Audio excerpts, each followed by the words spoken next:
જામનગરની સરકારી જીજી હોસ્પિટલમાં ચાંદીપુરા વાયરસનો પ્રથમ પોઝિટિવ કેસ નોંધાયો છે.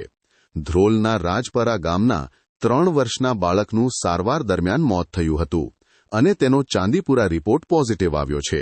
જીજી હોસ્પિટલમાં અત્યાર સુધી 12 શંકાસ્પદ કેસ નોંધાયા છે, જેમાંથી 11ના રિપોર્ટ આવ્યા છે. 10 રિપોર્ટ નેગેટિવ અને 1 પોઝિટિવ છે, જ્યારે 1 રિપોર્ટની રાહ જોવાઈ રહી છે.